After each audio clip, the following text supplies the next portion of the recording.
Roger just called and said that he was waiting to get in, but I don't see him.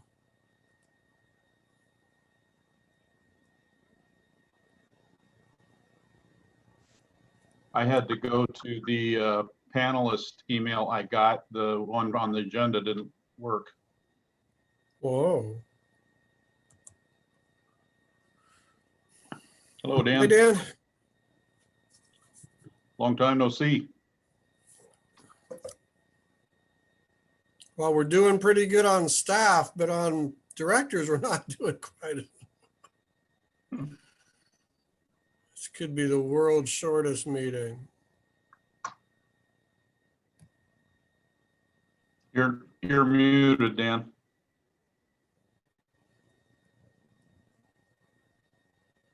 To approve everything? Oh, I What's moved that, it. Dan? You were muted. I just unmuted you. Whoops, I just muted.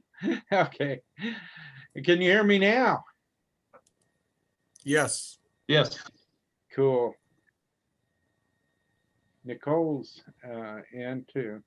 Hi, Nicole. Yeah, so that's a good sign because she was getting the same links we were. Yeah. But They'll be here. In the meantime, I'm having trouble with my email sending attachments, but I finally got a backup to the backup to it. So you've got the DBE report to look over. okay. Do I need to do anything, or were you able to get it signed for me? I will work out it. I will sign for you with your approval. Do I have your approval? Yes, please. Okay. I'll get it in tomorrow, but you may want to look it over. Okay.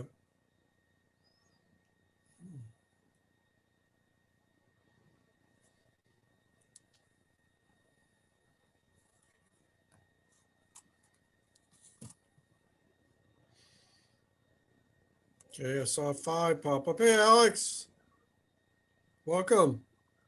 Hey, Joe. How you doing?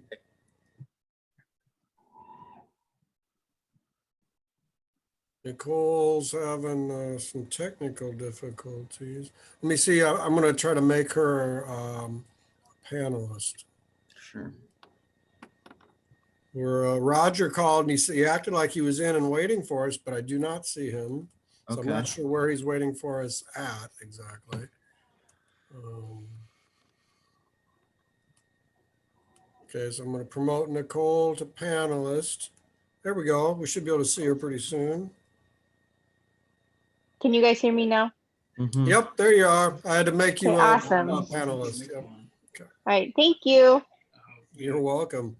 But we are still short some directors. Vedette's out of town, and she thought she'd be able to make it work from wherever she's staying. Heidi's out of town, and she doesn't think it's going to work. She said we can call her if we absolutely have to get a quorum, but we'd probably rather not do that. And then we have Roger and Bob, which should be here.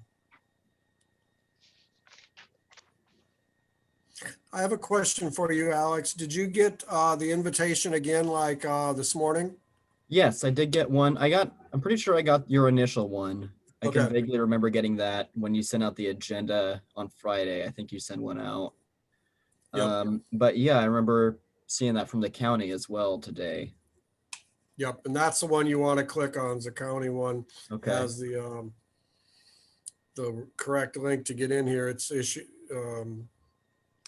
set up by Dan and the IT folks. Okay. Okay. Let me check my email. Sometimes people look for help in there.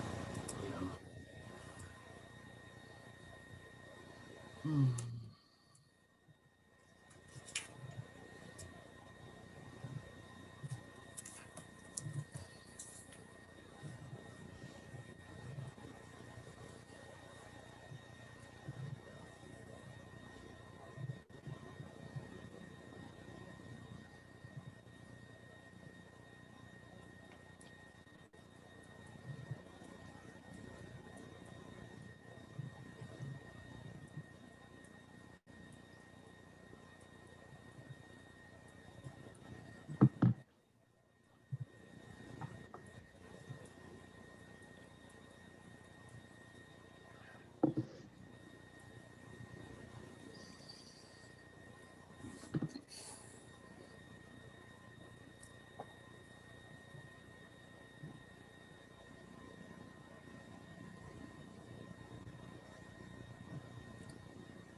Can you hear me, Joe?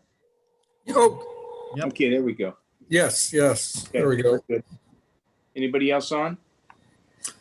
Yes, we've got Alex and yourself, and we're awaiting either Vidette, who I think will be here, or Bob, who I think will be here. Heidi's not available unless it's an absolute emergency and we can't make quorum without her. So hopefully we don't have to go down that road. What do you need? 3, right? Yeah, we need 3. So we need either Bob. Do you know how to get a hold of Bob? Like, can you call him? 951. Oh, I don't have his number hand in front of me. Let me see what I got here.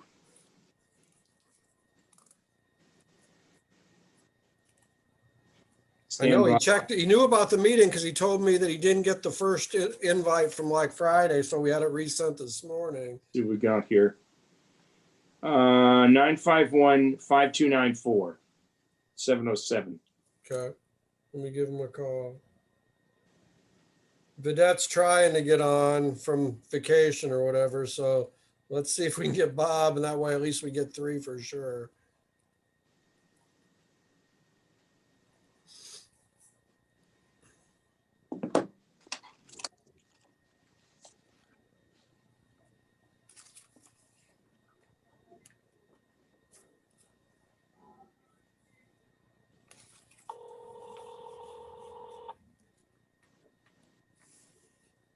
While I have you on the phone, Joe, are you planning a November meeting, the 23rd? Hi, Roger, hold on. Hi, Bob. Is this Bob? This is Joe. Yeah. How you doing? I'm getting to my computer right now. Okay, okay, good. All right, we'll stall for a couple of minutes. We need you for the quorum. Thanks. Okay, all right. Talk to you in a couple. Bye-bye.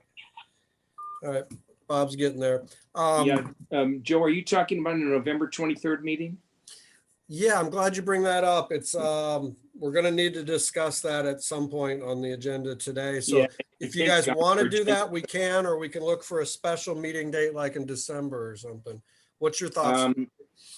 I will say to you, the board is going to discuss canceling its Tuesday, November 24th meeting. That's tomorrow. We're going to have that discussion. Okay, So it's Thanksgiving week, if I'm not mistaken. All right, we'll talk about it. okay.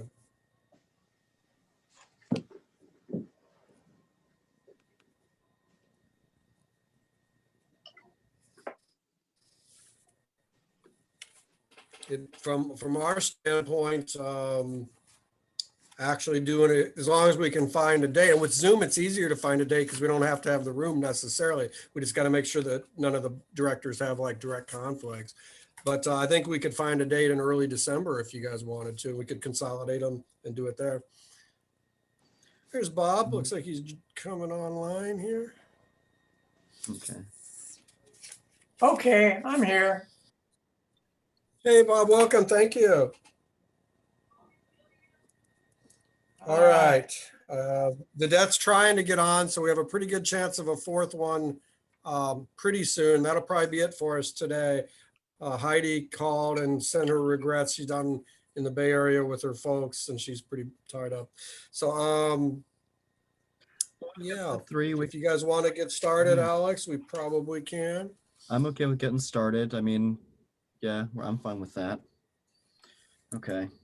So we're going to call the meeting to order at 5:23, and I'll have the clerk call the roll. Do we have like a clerk on or somebody that could just say who's here? We do. We've got Nicole, and we were able to get her in here as a panelist, so she should be able to talk here. Okay. She might have stepped away for a second. Nicole, you're muted.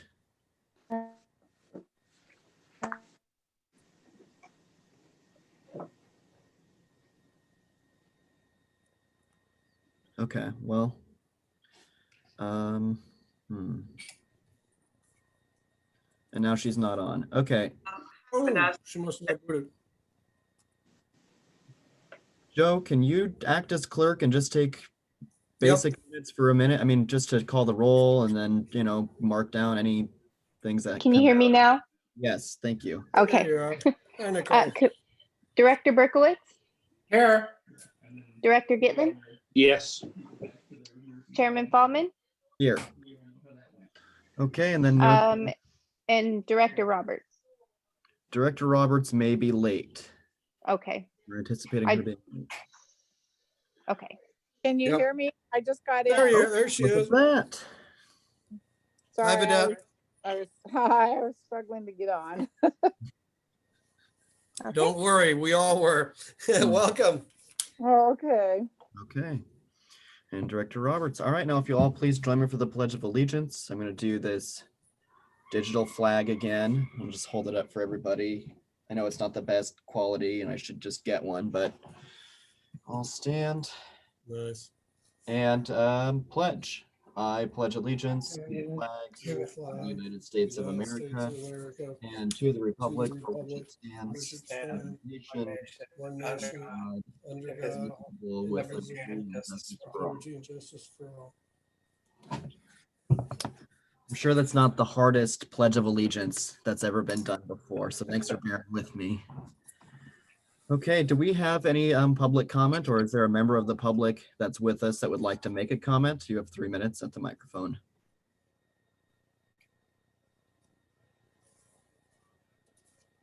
Okay, did we receive anything electronic, Joe? Did anybody email you saying they'd like to mention something? We did not. Okay, then. All right, then we're going to move along to the consent calendar. We have 3 items. Item 4A, adopt resolution 2020-21-05, canceling amendment 2 to the First Transit Operations contract.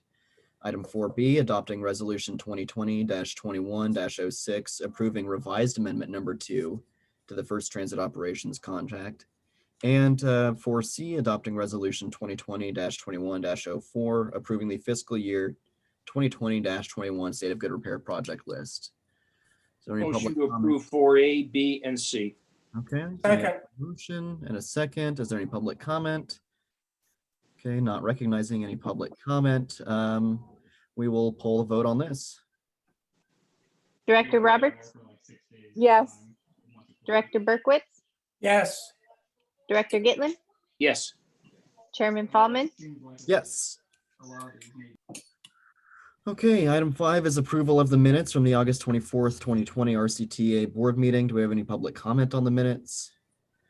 Okay, not seeing any public comment, not seeing any attendees in here. And Motion to approve. All right, motion to approve Second. in a couple of seconds.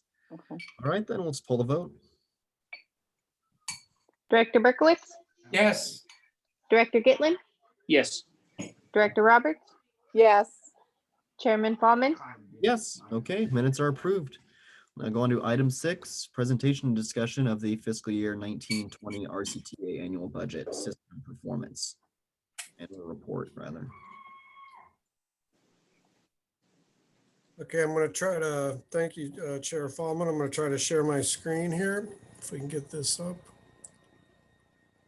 This would be it. All right, I prepared a brief slideshow. I don't have the full report, but this should be good enough to get the points across. What this is we started last year, maybe even the year before, because we don't get our financial data on the previous fiscal year till nearly the end of the calendar year. But people want to know how we did, rightfully so, in the recent fiscal year. So we started putting the information into the annual report that we do have by the fall, which is generally our ridership, operational data, primarily ridership hours, miles, that sort of thing. So, and then we present that to you in this chunk here, one bite of the sandwich. And then in the winter, when we have the financial numbers, we plug those in, and it adds some additional statistics that are more cost-based. Boy, what a year. Fiscal year 1920 was a difficult one to evaluate due to the unexpected impacts of COVID-19 that started in March to affect Redwood Coast Transit and life as we know it around here. The routes were performing pretty similar to the prior fiscal year at that point in time. We were down probably 3%, 3.5%. We were putting in we were projecting to actually have more hours of service for the fiscal year than the year before, until the pandemic hit. Starting in March and then kind of accelerating into April and then stabilizing after that, the COVID-19 coronavirus pandemic really sliced our ridership down. So we lost about 50 to 60% on any given day, starting in March, and especially probably the low water mark. The worst was probably April, but it hasn't really recovered much since. It's pretty much about half of what it used to be on your average day right now. April 6th is when we saw those, we identified that information and made a proactive cut in service to better match with the lower demand so that we didn't drain our resources for demand that wasn't there, running around empty buses. So the cut was significant, about 33% of our hours in early April. Specifically, those cuts included all our Saturday services, our last weekday hour of both the local routes, which is 1, 2, 3, 4, 2 buses at a time, and the last hour of Dollar Ride, which runs at the same time as the Crescent City locals. We cut one of our afternoon trips of the regional route 199 that travels between Crescent City and Gasky and back. So that's down to 2 daily trips then after April 6th. And then we cut one of the 3 daily trips that go south to Rcta from Crescent City. We cut the midday late morning trip, which was the newest one. That trip had formerly been the late night one up until a couple of years ago. So now we cut from 3 to 2, taking out that midday trip between here and Rcta, and the last north leg of the Route 20 that goes to Smith River. We cut the last one at night. That's the one that does not meet with Curry Transit. It just goes up there on its own to take folks home in the 8 o'clock hour. So we cut that. So we dive into mostly charts and tables from here on in. This first one is our system-wide ridership for the last 10 fiscal years. You'll see the high water mark was fiscal year 11-12, where we were over 150,000 annual boardings. The low mark was going to be this COVID impacted year we just finished, where we ended up at just under 88,000 boardings. So we went from having a pretty good year that would have been probably about where we're at the year before, maybe a hair under that, all the way down to the lowest year on record. That was mainly, completely associated with those last 4 months being very weak. The second, on the lower right-hand side of this screen, it shows the same 10-year period, and this is the amount of annual service or revenue hours that we put out on the street in that 10-year period. So as you can see, it's been pretty steady. It would have been higher last year, but the cuts we made in the last 3 months dropped it down to where it's about even with the 2 years before. So we're steady on the service hours, down a little from the 8 to 10 years ago, but too far. And we were right under 17,000 annual hours last fiscal year. This next slide shows a couple of our local routes. We're just going to go all the routes briefly. The red line, the red line indicates last fiscal year, so 1920. On each one, you'll see the big dip at the end where the COVID hit us. So, for example, Route 1 here in the upper left corner was down a little bit from the previous year before, but then it fell off drastically in the spring. Route 2 was closer to where it was right-wise the year before, but then it fell off the table in the spring. Route 3, as you can see, kind of struggled all year. This was one that wasn't doing that great, then it fell off in April dramatically. But it was down significantly from the prior year, and I have no idea why. As a matter of fact, this route, we actually extended it with consistent hourly service out to the Community Action Network turnaround. So one could say we actually improved and added service to the end of this. You used to have to call and reserve that, which was a real pain. But anyway, the route did not do very well last year. And then Route 4 is in the lower right corner. It was only a little down from the year before, actually, even in February, right before the COVID hit. Then you see it dropped off the table from like 1,500 boardings a month down to 400 in May. Our two regional routes, sorry, I thought one of them must have got shifted over. The top one's Route 199. This is the trips between Crescent City and Gasky. And a lot of the riders, to be honest, a lot of the riders that use this route, they might catch it within Crescent City even, because there are stops along the way. So otherwise the ridership would be even lower.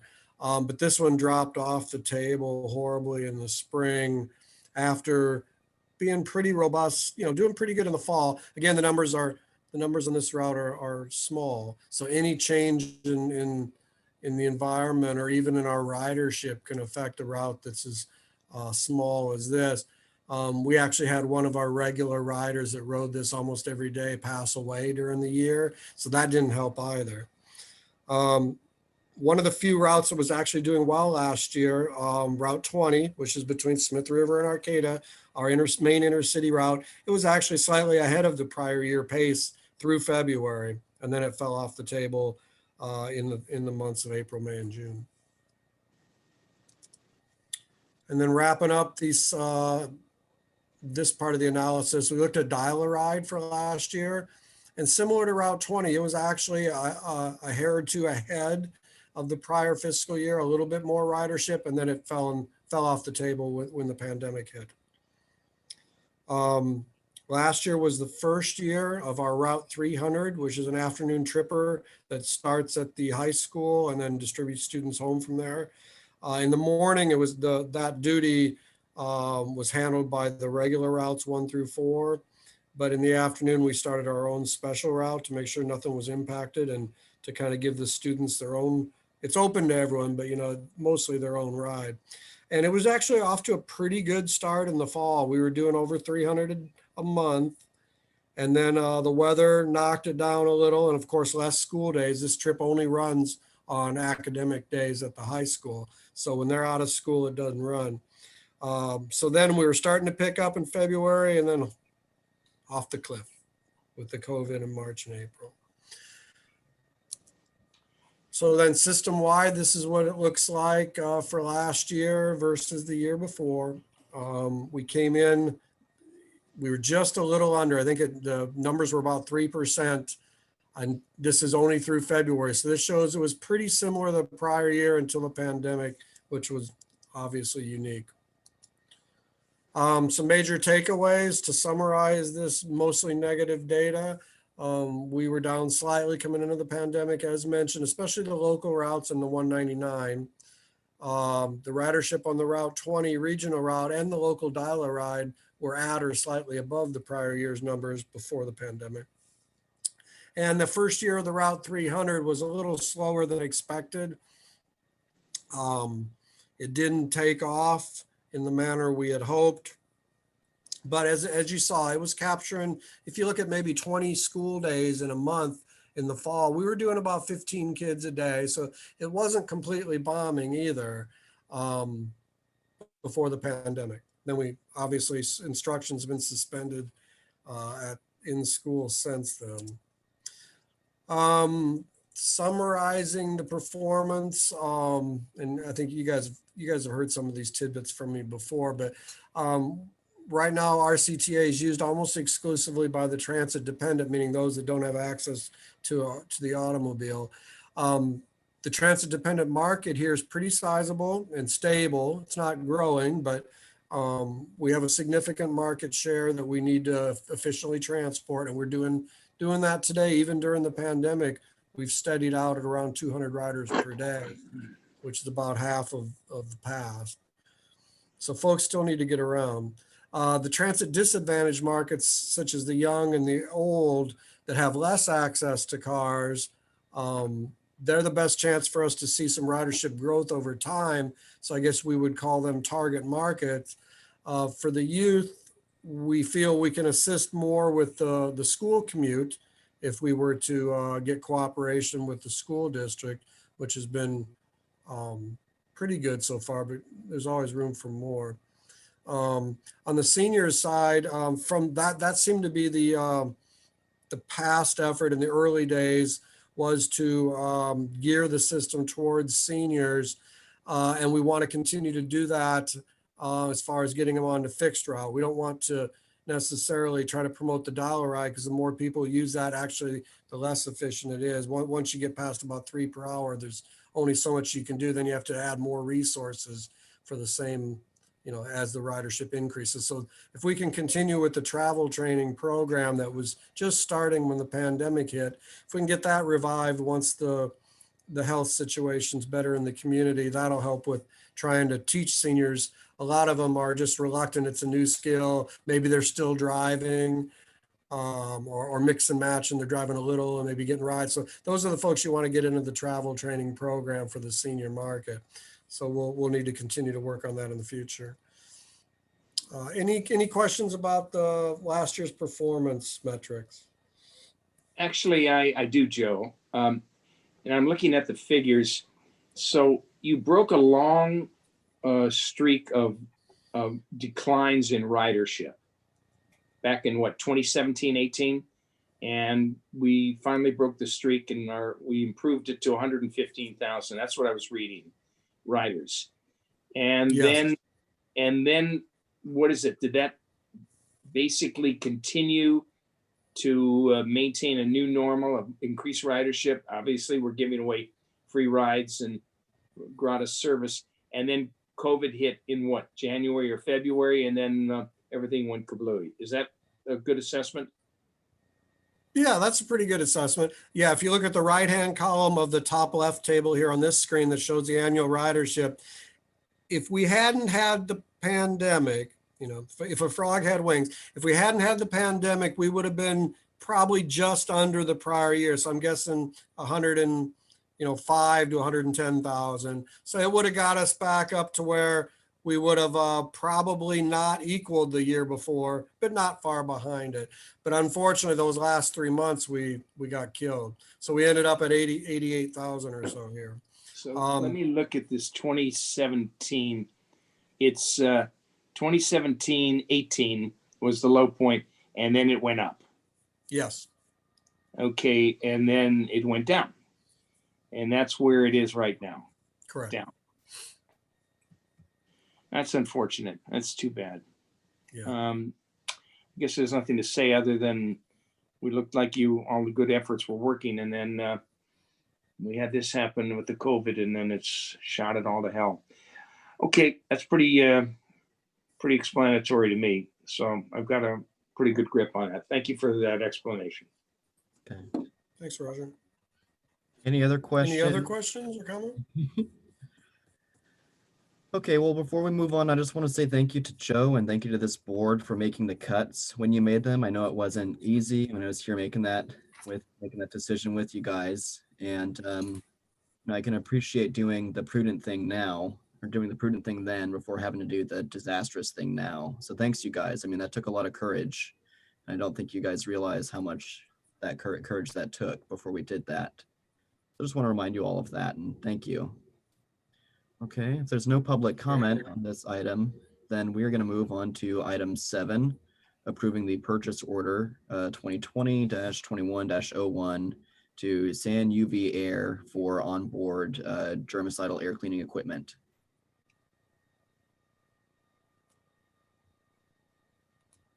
Okay, thank you, Chair Fallman, and thanks again. Yeah, I agree. The courage of the board to be proactive is really going to make a big difference when we come out of this, even though the numbers right now don't look good and the skies still look dark. One probably not actually, but yeah, we're going to come out of this better financially, much better than if we would have hung in there and kept running service much longer when the demand was shriveling so badly. Anyway, one of the things that we want to start planning for is how we come out of this successfully.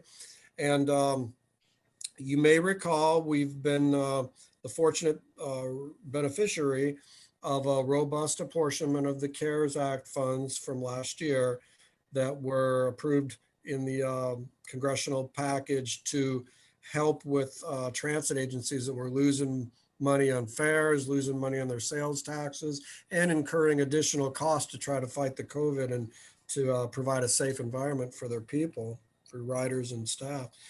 So we, to date, we've done a few cool things. The board supported the hazard pay, which has been a huge help here.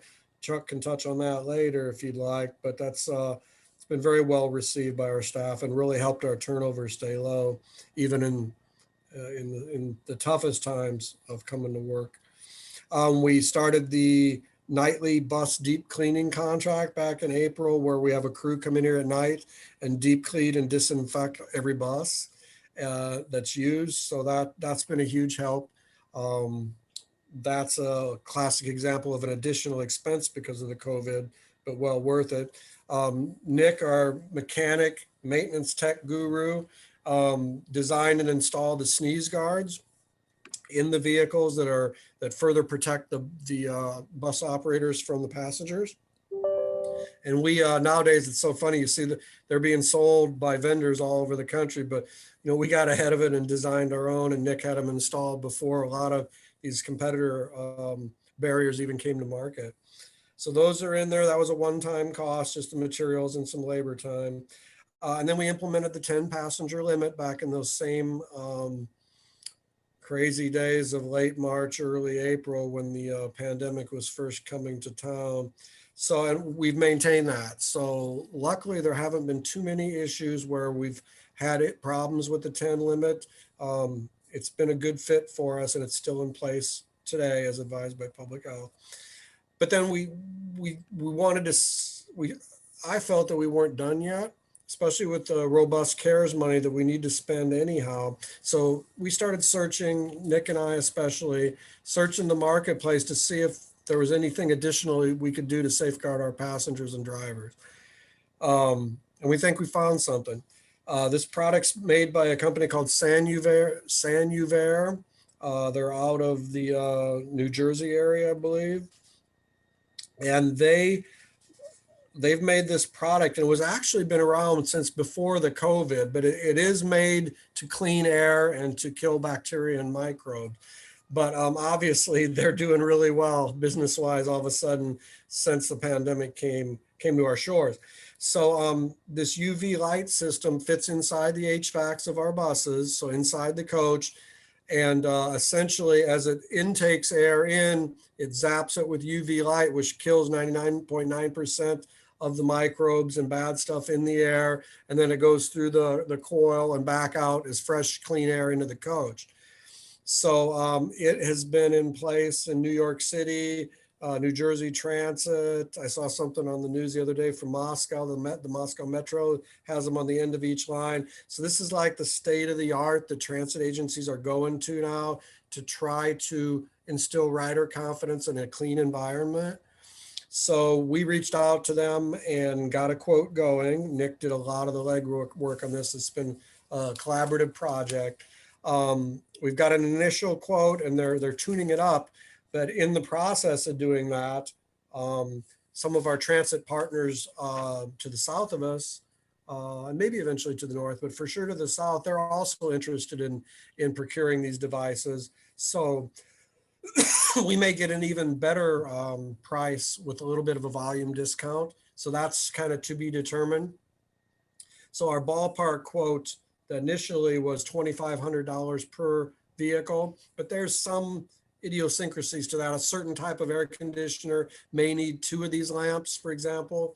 So the quote's not quite firm, but this board meeting was coming up. So what staff brought to you today was just a not to exceed, just to request to approve the project, not to exceed up to 40K, and that'll be more than enough to deliver the project for us.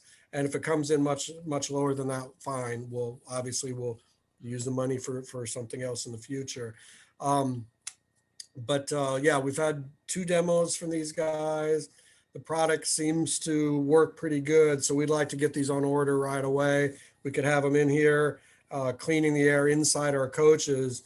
I mean, we've all been following this virus, and it's taken a lot of twists and turns, but it definitely seems to be an airborne transmitted virus. So the best thing we can do to attack it and try to save safeguard our folks will be to clean the air inside the coach. So to that end, I'll take questions, and we're asking the board to approve up to 40,000 for this project. It'll be 100% reimbursable by the CARES Act funds, which are made for something like this. And yeah, any questions or comments? I'll make that motion. I'll second. Okay, is there any public comment? And okay, seeing none and not seeing any members that, well, okay, we have one attendee. I'll entertain public comment on this item if our member of the public would like to do so. Not seeing a hand raised, then, okay, then we will entertain the motion. We got a motion in a second, so I'll pull the vote. Director Berkowitz, Yes. Director Roberts, Yes. Director Gitlin, Yes. Chairman Fallman, Yes, okay, the motion carries. We'll move on to the next item. Item 8, the overview and discussion of the 2020 General Manager Services contract RFP. All right. Well, Dan and I will split up this one. This one involves the contract that we have to serve the board as the contract general managers for Redwood Coast Transit. It's hard to believe that 4.5 years have gone by, but they have. So our contract ends on June 30th, 2021. And so we're in the process of getting prepared then to go out for a new solicitation on that. The 3-year base with a couple option years, like the last one, seems like a good fit. So the process is going to be basically very similar to the last time. And this is one aspect where it's kind of weird and kind of unusual. Just because we don't have any actual full-time staff, I mean, this contract provides you the closest thing to that. So the legal team from Black and Rice that serves the Rcta board, they'll be taking the lead role on the procurement. So what you have in your packet's just a first draft of some cleanup that we did to kind of help them out and reduce some of the legal costs. But ultimately, after today, when this goes over to Black and Rice, they'll be taking the point on it from here on in. And because we have to step back because we do want to bid on this. We'd like to continue to work with you. So to do that, we need to step aside and let them take the point on the procurement. I believe it'll be Michael Taney. Remember at our last meeting 2 months ago, Autumn announced that she was leaving and going to the county. She wouldn't be our Rcta attorney anymore. And at that point, we thought it would be Michael, but I don't have a confirmation on that. So we'll need to get an assigned attorney to work with us on the RFP and then to take the lead on that. The one thing of strategy I wanted to mention, because we are going to have so much churn on the board, and here we are near the end of the calendar year with probably just one meeting left with this group that has been such a solid team working together. We wanted to get this RFP into its final format, ready to go for approval by this board when we get together again, whether that be late November or early December. And then at that point, we can shelve it for a little while we get a new board seated. Because certainly we don't want the first thing a new board to do to be select the GM. We'd like to have a meeting or two ideally with the new board to get them oriented a little bit and get to know one another and the issues that face the agency.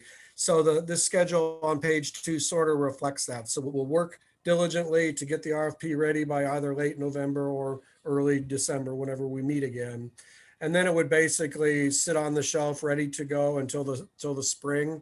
Once the new board's been seated and had a little time to look at it and understand what they're getting involved with. And then this shows a potential release in late March that would then get to a late April board meeting with any interviews and award for a July 1 startup if there's a transition or just for the new contract. So with that, comments, questions? Well, I'm going to voice just one piece of concern. From the council's perspective, from the city council's perspective, we get seated, our new members will get seated the meeting following the election. I mean, unless the city council doesn't certify the election results at that meeting, which, I mean, it happened in 2018. We didn't certify till our first meeting in December. But that was only because the county hadn't certified their election results until then. So it's very likely that Heidi and myself will not be board members by the 23rd. I'm looking up the date now, and we've only got one alternate appointed, which is Blake Inscore. I don't know how that might factor into the decision, to the timeline. So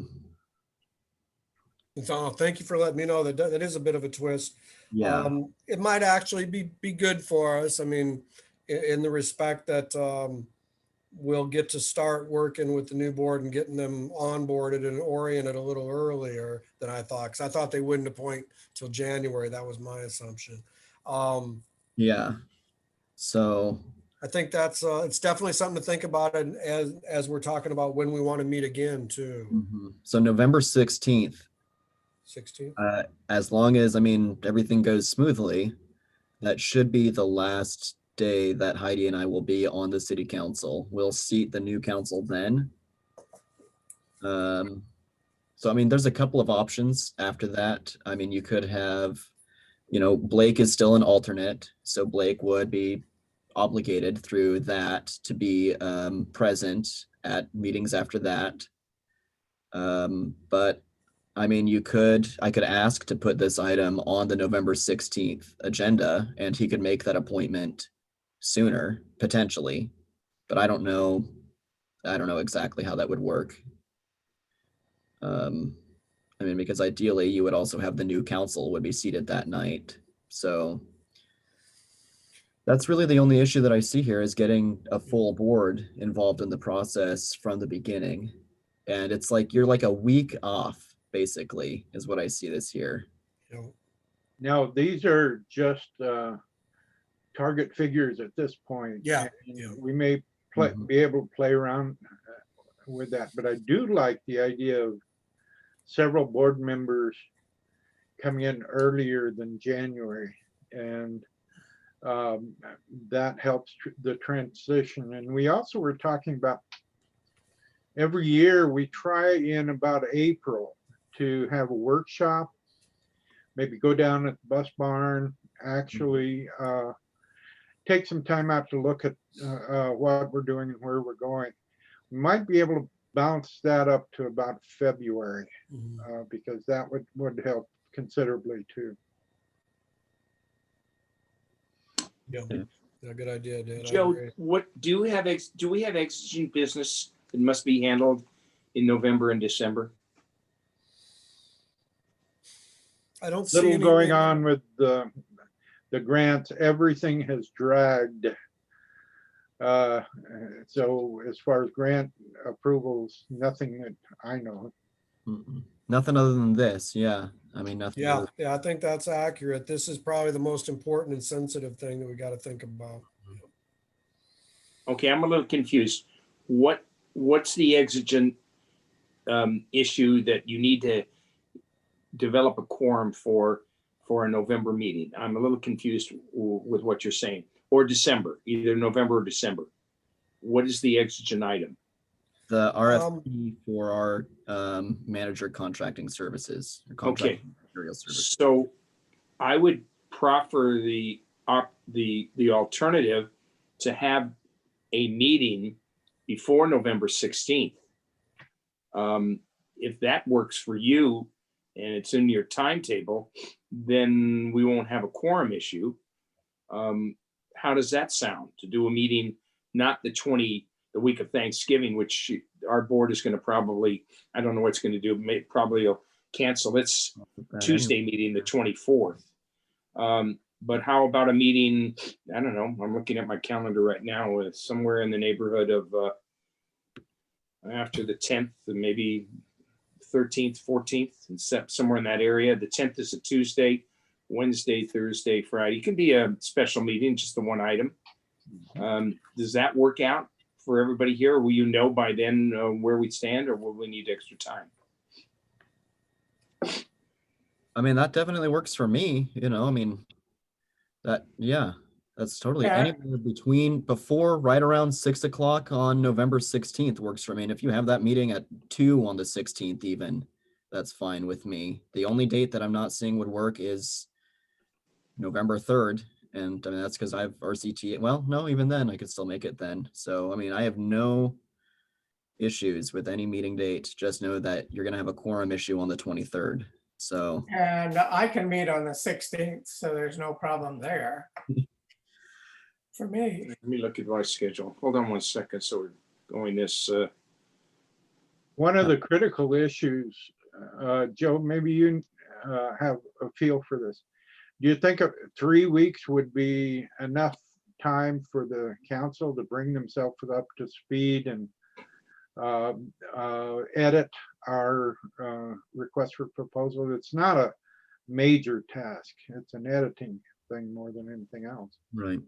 I think so. You're right, because we have kind of cleaned it up quite a bit. So I think they could.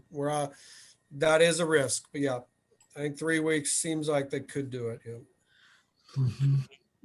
so on November 16th,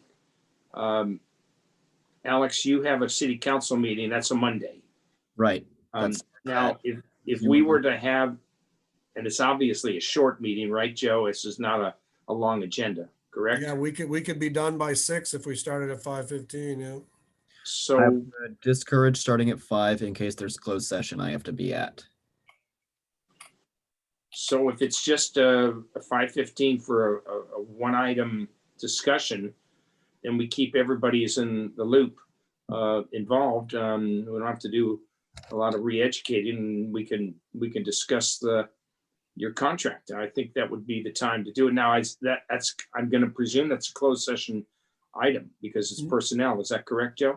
No, this is getting an RFP ready for the public, so it would not need to be closed session. It's just we mainly just want you guys to get a good look at it and approve its contents so that it can go out as soon as we're ready early in the next year. Yeah. I can do November 16th. Tamara Layton raised her hand. She might have something to say Okay. Well, yeah, why don't we in take the a chat. board discussion and we'll move on to public comment for this item first. So, Tamara, you got your Are you hand ready? raised? Are you ready? Yes. I appreciate everybody's willingness to have a special meeting, hold a meeting beforehand for approving the RFP. If it doesn't work out, I'm not particularly concerned. I've been through this process a few times, and it comes together, especially when you're starting as early as Joe and Dan are and initiating this process. My schedule, because we missed a year due to COVID, Black and Rice decided to pause on my contract. And so I'm on the same cycle that Joe and Dan are with their consultant contract. And as long as we start early, I've already initiated the process myself with Black and Rice. I don't have concerns. So I just wanted to express to all of you that if it doesn't work out with the schedule that Joe and Dan are outlining, that it's for me, it's no cause to be concerned. I think that your Black and Rice has a significant workload right now because they've lost Autumn to the county. And well, I believe she's helping out as she can. She still has her own significant workload. So while it seems like a minor task, I don't know that they'll be able to get to it in the time frame that you're outlining. But if I also agree with Joe completely that this becomes an obligation of the board and Black and Rice, and for the board members present who are going to continue to serve on the board, I would caution you to keep up with Black and Rice on this, because that your current consulting team really must stay out of the mix in order to avoid a messy situation of undue influence on a consultant selection process. So just some things to keep in mind. Put it on your calendar. If you don't get it done for the board, check in with Black and Rice when you can to make sure that the process moves forward in a timely manner, even if you miss this first 3-week time frame.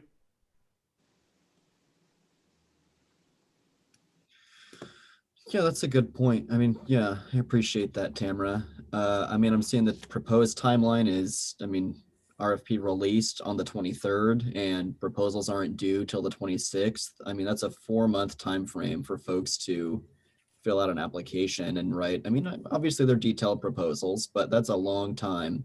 And then for us to not even be considering them until the 16th, I mean, that's another 3 weeks of reading through the proposals.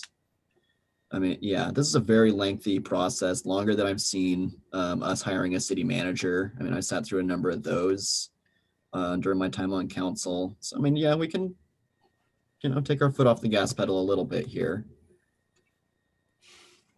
I would push against the 16th, Roger, at 5. I mean, maybe at 4 would be a little more appropriate because I may have closed session. And so I can't meet. It doesn't matter to me, Alex. Whatever you decide to do, it's really Joe's decision. Is the time frame acceptable to you if we go earlier? That's really the question, not whether we're all here until we're not here. Okay. So, Joe, what's your feedback on this? I think I'll reach out to Black and Rice, get them up to date on what happened today, where we're at. This document that we've prepped for them about as much as we're allowed to, and send it over to them and ask them if it's realistic for the 16th. One thing I wanted to clarify, and Alex mentioned, I probably took a line out that I could have left in the schedule, but we're asking for the document to be approved in November before you guys leave the board, but we're not going to release it until the spring. So yeah, it wouldn't be 4 months open on the street like that. It would be just to get it approved by an experienced board that knows the system as well as you guys do. And then, because we have so many newbies coming in after that, that was the idea. So it wouldn't be on the street for 4 months. It would just be sort of on the shelf for a few months. Yeah. I misread that. I'm looking back. No worries. Yep. Okay.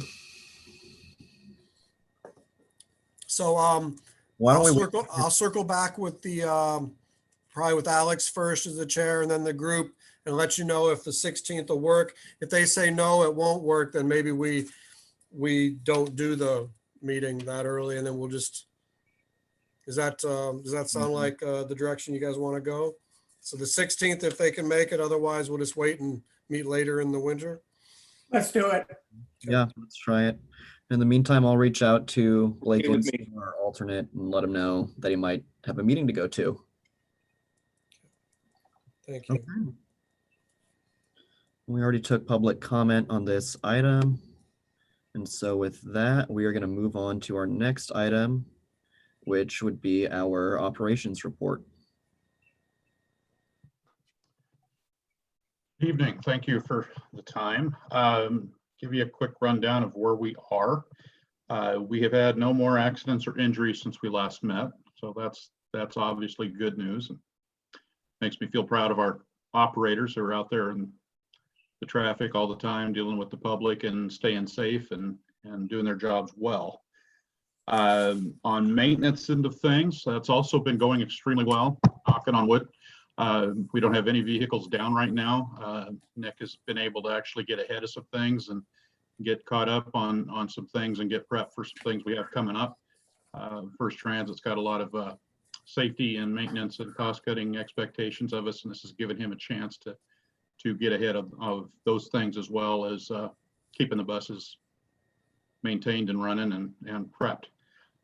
He does a great job of doing pre-maintenance, really. That's why we don't have a lot of breakdowns, because the system that we have, First Transit and Nick's expertise, helps us catch a lot of things before they go.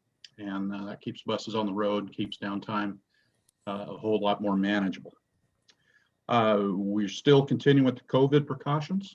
Joe mentioned earlier the barriers that are still in the bus. Drivers are wearing masks. We're asking passengers to wear masks. We still have the limitations of how many people are on a bus at a time. And we're still doing the disinfecting every evening with Palm Industries. That is still ongoing.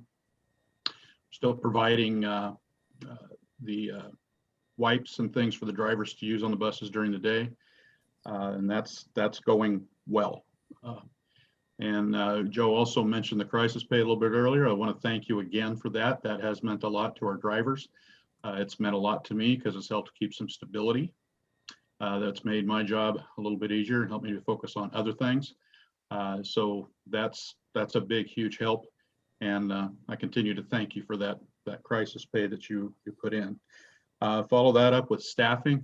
Right now, we are doing quite well with staffing. I've actually got a bit of a challenge in keeping everybody at the hours that I want to keep them at. But I'm also kind of in that in-between space that we got enough drivers to do the service that we're providing right now with the reduced rate.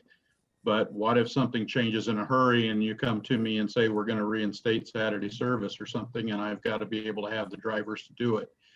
So it puts me in a kind of a have and have not spot.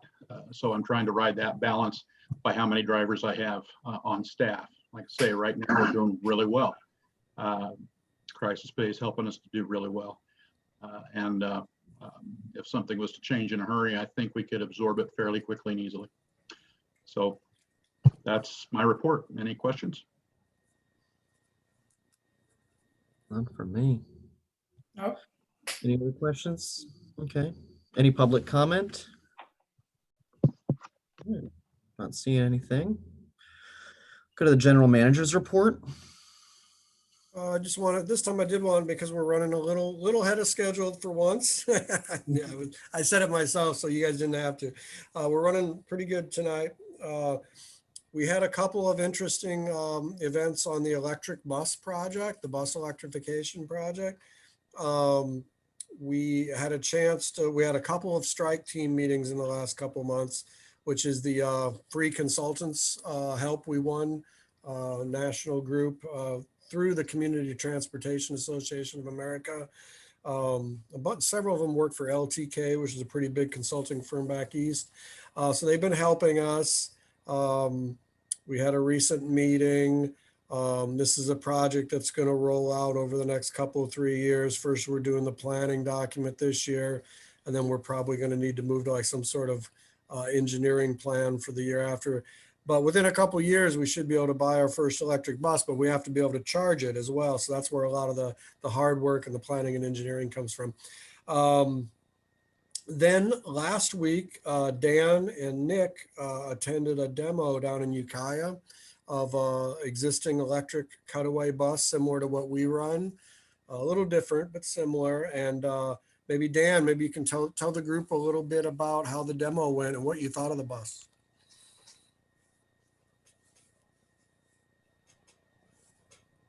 Your mic is muted.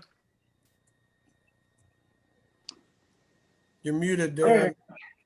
I really like the bus. There are about 5 transit operators represented there, and we all were pretty well nodding our head. It met expectations. It was able to hold on a 7% grade, and electric buses are not known for hill climbing. Fairly light shell to the bus because it's composition rather than metal, and that helps with the mileage and the battery drain. With a few minor exceptions, we were pretty impressed with the abilities of that thing to perform as they said it was. It was a good visit. It was worthwhile. Good. Very good. Okay. Okay, and then one other thing I wanted to see if I can get to show you guys real quick. I've been busy this month working on our new, what I call unified brochure. All these years we've had separate brochures, schedule brochures for our regional routes and a separate one for the local routes. And one thing that we heard, and this project's been sort of waiting for some time, has been to have all the information in one place, very easy to read with an improved map. And this first version is certainly not the end all final version, but we'll be able to continue building upon it and improving it. I'm trying to get it to open for us here, if it'll cooperate. Just the flat version, but it's like a 4-fold brochure. So it ends up being, you know, about 8 or 9 inches tall by about 4 inches wide. So it'll fit in all your brochure holders. And on the, as you're about to see, if technology will help, will be kind to us. Here we go. Okay.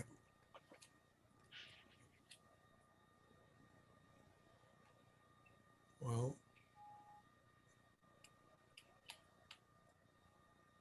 if we can get it out from under this banner, we'll be golden. Okay. I think we did it. Hold on. Okay, so this is one side of it. It's a large map that kind of shows our regional routes and with a Crescent City inset. Can you guys see the map on the screen? Yeah. Mhm. Okay. So this is where I think we can improve it over time with more hours and stuff, but it's got dots that denote where the bus stops are at. That's really helpful if you're a new rider to try to find your stop. And this kind of shows what we want to promote is just the amazing, beautiful scenery and places you can go on the bus along this corridor, especially the Route 20. So this is the map side of it. It's got some information in both English and Spanish about transfers, holiday service, the COVID impacts.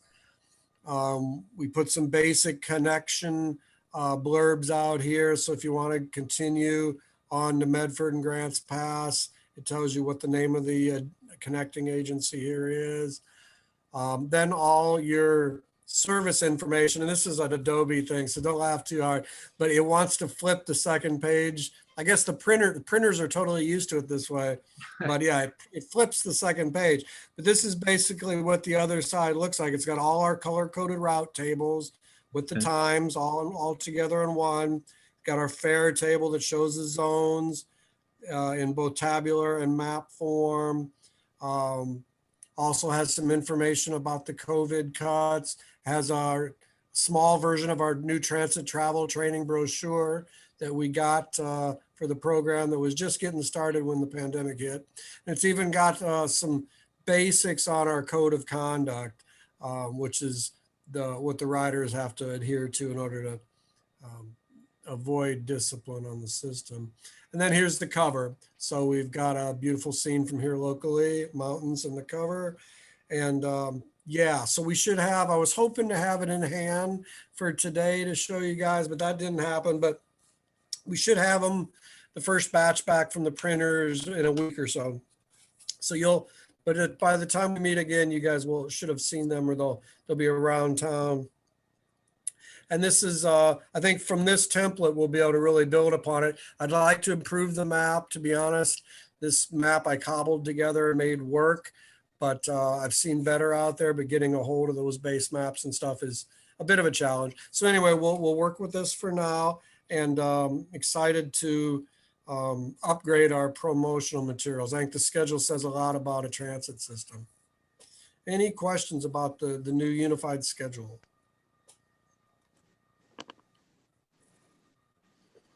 Okay. Not seeing any questions. Any other questions for Joe in general while we're still in his report? Joe, just a quick question. I know it wasn't discussed in this report. How's the advertising revenue coming along? Advertising revenue, I just did the NTD report recently for last year. We had another good year. We, I want to say we generated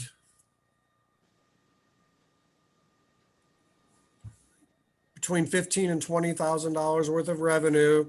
And then you may recall we set aside up to $10,000 to help with marketing. So I think that one, I believe that came in around 7,000 or 8,000. So yeah, we generated quite a bit of money. It was another good year. We're enjoying, for the second year in a row, we're enjoying one large agreement with Health and Human Services on the anti-tobacco campaign that takes a lot of our space and really makes the it's making the program work. We've had other small advertisers, including ourselves, and I believe what I'd like to do is once we have, assuming we get these UV germicidal, germ killing lamps in the coaches, we're already making quite a commitment to the bus disinfecting at night. So I think we start promoting that on the side of the buses on some of the available coaches as soon as this winter, once we got the equipment in. Obviously, we don't want to promote it until it's there. But yeah, so we may make another buy using some of that. Again, I have to double check, but I believe the COVID money can help promote the awareness of the equipment as well as just buy the equipment itself. So yeah, that's my approach on that. But to make a long story short, we had another good year on the ad revenue program. Good. Very good. Okay, do we have any public comment on either the operations report or the general manager's report? Okay. Not seeing any, then we will move on to item 9 or 11 rather, announcements. Anybody have any announcements? Any board members? Alex, let's clarify, number 12, we are not having a meeting on November 23rd, correct? Correct. Okay, want to make sure. Yeah. Okay, anybody else? Any other announcements? Not seeing any. Okay, well, if I don't get the chance before another meeting, I just want to say thank you to this board and thank you to Joe and to Dan and to Chuck and any public that's, participated in this. Chairing this board has been a real privilege, and it's been something that I've taken pretty seriously, but I've really enjoyed my time working with everybody. I'm leaving council at the end of this year, and so I really want to have a chance to, I won't be appointed next year. I won't get to see you guys again, at least in this capacity, but I will start using the transit a little bit more. I mean, I really trust the system that we've built together. And so I just thank you guys for all your work. Thanks for trusting me to be your chair for this past year. And yeah, just big thanks to everybody out there. A lot of gratitude tonight as I was coming into this meeting. And thank you very much. It's been a delight working with you. Thank you guys. Okay. Okay, well then at that, we will stand adjourned to our next meeting, which will not be on the 23rd, but we will let everybody out there know when it'll be as soon as we know when it is. All right. Thank you guys. Have a good evening. Thanks. Bye now.